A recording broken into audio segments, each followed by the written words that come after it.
Ladies and gentlemen. I haven't really heard what Jeremy says because I got my 2 Stanley Cup rings right in my ear. Introduce. This is a guy that's going to be traded, though.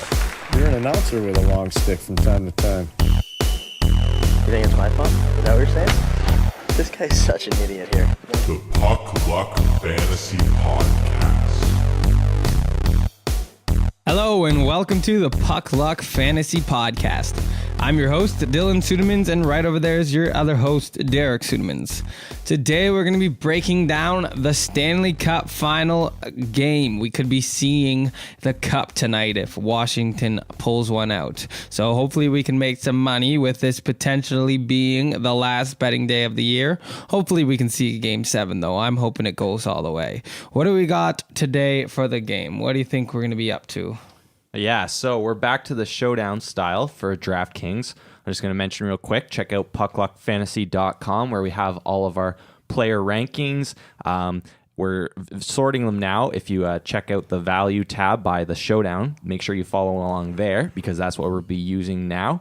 And you can see online, I just have it pulled up now, and so we can just go through all of our players like we'll be doing. We've been mainly focusing on the classic style, but since there's just one game per night, we'll be shifting over now, and we finally got that up and running. So, yeah, I'll be looking forward to seeing what happens tonight. Should be a good game. Yeah, we got Vegas and Washington going down. We got Holtby and Fleury in net. Again, with the showdown style, we've decided the goalies aren't something to focus your lineup. They're something you throw in at the end based off of who you have mostly picked, what team you've mostly picked, and like what salary you have left over. So yeah, essentially what I've been doing is I've been picking 4 or 5 players that are near the top, and then you look and see if they stack well with the goalie, and you basically have to sort of you have to go from there. It really depends on who you end up in with your lineup. Since you have 6 flexible positions now, it really can depend. But I like to have a couple with each goalie in there with the players. I haven't done very many of taking both goalies. I know that could work, but I've been sort of not really using that strategy. I've mostly been just taking one if I do, and I've actually been making probably somewhere between like 60 to 70% have no goalie whatsoever. So that's what I've been using, and it's been working fairly well for me, at least for cash anyways. And a couple tournaments have been doing okay as well, although I haven't really connected with all 6 of my players yet. So I'm really looking for that big night. But in general, for cash, it's just sort of been the usual. You sort of pick your picks somewhere near the top and try and get as much value as you can. right on. So what are some of the picks you're liking for the home team Vegas here? All right, so from Vegas, there's a couple that we've been focusing on. I know the one that pops up on our site that I have to pay attention to is David Perron, because I noticed right now he's been slated. He's out. He's been in and out with Thomas Tatar, so it looks like they are going with Tatar tonight on that third line. That means that Alex Tuch also gets the jump up to the second line, and we'll see that he's actually pretty nice and high up on our rankings tonight. So I'm really going to be targeting Alex Tuch for sure in my cash, as well as he's a great tournament option because he gets that top power play ice time with their top unit there with Smith, Carlson, Theodore, and Marchessault. So what that does is it really opens up a ton of options. I like taking Theodore, and you pair him, put him in there as well with Marchessault and Smith, and you get a nice little power play stack that also stacks up pretty well at even strength there with Smith and Marchessault. Pardon me there. So that's really where I'm going to be targeting. There's a lot of good Vegas players. So Smith, Marchessault, Tuch, even Thomas Nosek. I mean, he's really extremely cheap, but our algorithm has been loving him, and he's been producing like crazy. He's got a couple empty netters, but still he's been out there. And then Nate Schmidt is finally coming into the mix as well today. So I haven't really seen him. He's been up near the top, but he hasn't. This is the first time he's been as high as he's been. He's pretty much bottom out in terms of salary. It's just like at 4,300, that's about as low as you can go, and he's getting close to like 21 minutes of even strength time as well as a couple minutes of power play time. I think they're throwing him out there a few times here and there. So Nate Schmidt is actually a nice sneaky little play, and if he could score a goal, that would really sort of separate you, even though I kind of expected the ownership would be a little bit higher on him, but it's not too bad yet. So that's still a nice little sneaky play there. All right, and would you pay attention to Hala at all? Him centering that line, he's down there. He's 6,700 in salary, and he centers that line with Tuck there. I don't know if you'd want to throw him in there. Yeah, if you could do a stack, I like that as well. If you can get even James Neal is he's more of a bubble play today. I don't know. I'd say Neal is. You're getting pretty low because there's not too many players really in the mix. He's even less than half, I'd say. Yeah, I'm just thinking more for for stacking purposes, but really he's I played him last game when he was higher up. I think he came up a bit in price now. So James, I would probably leave him off and more go with like the Tuck and Hala, although it's kind of hard to say because I would like to take that full line stack if you are, just because Tuck is more of the play if you're going with the first power play.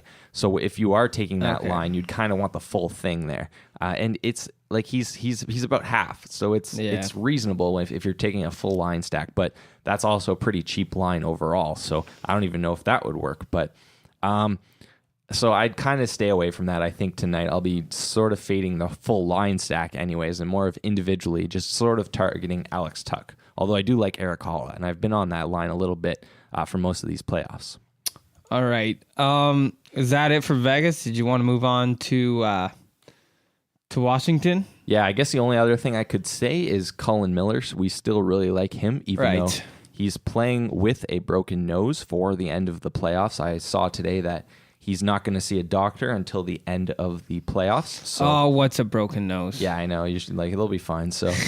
So we still really like him, although he's still not really coming up in price. So it depends on how much ice time he's going to get with that broken nose, but I don't think it would be too severe. They usually don't really.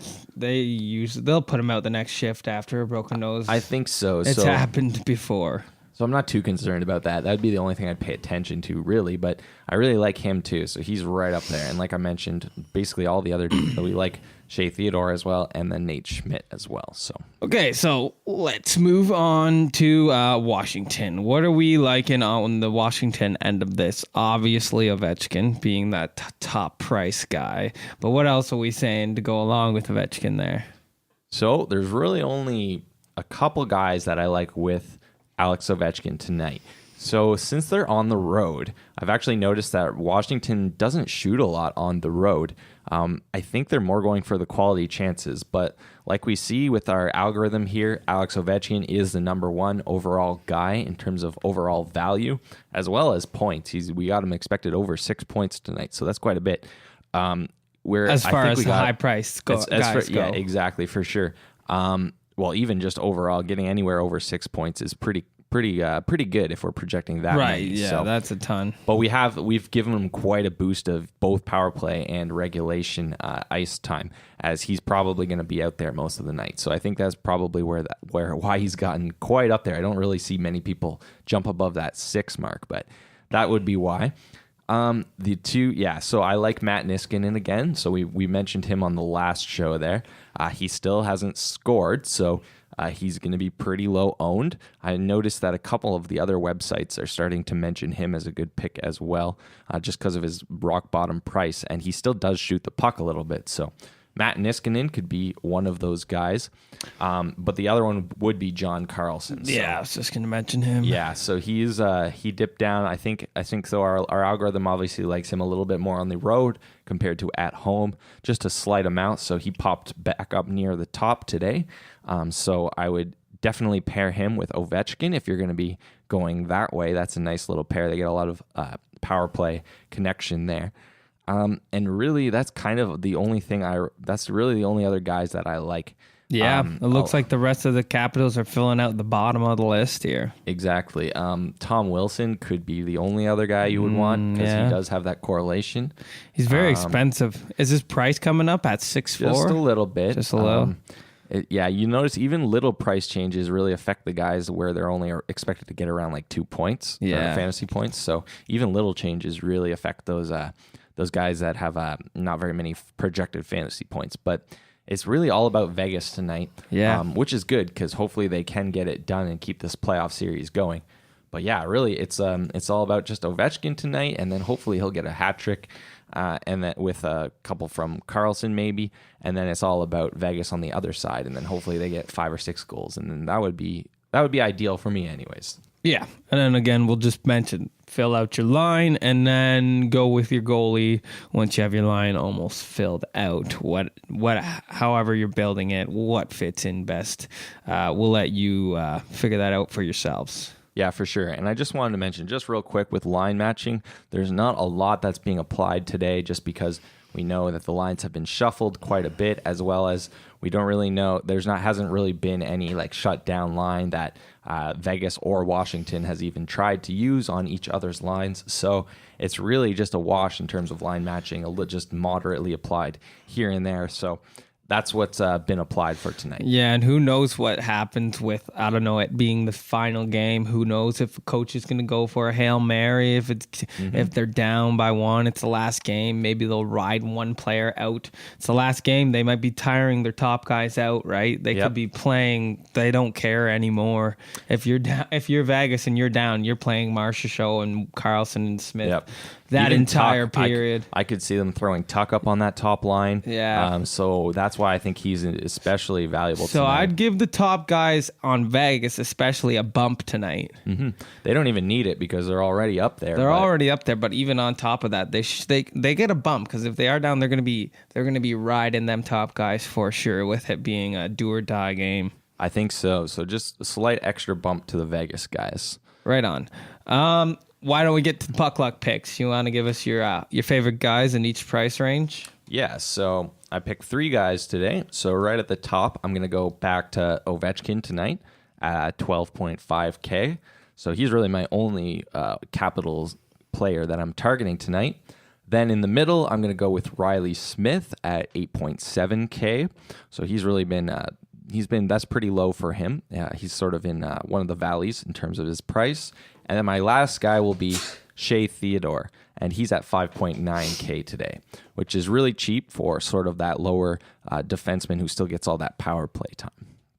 Right on. Excuse me. Okay. Thank you for watching.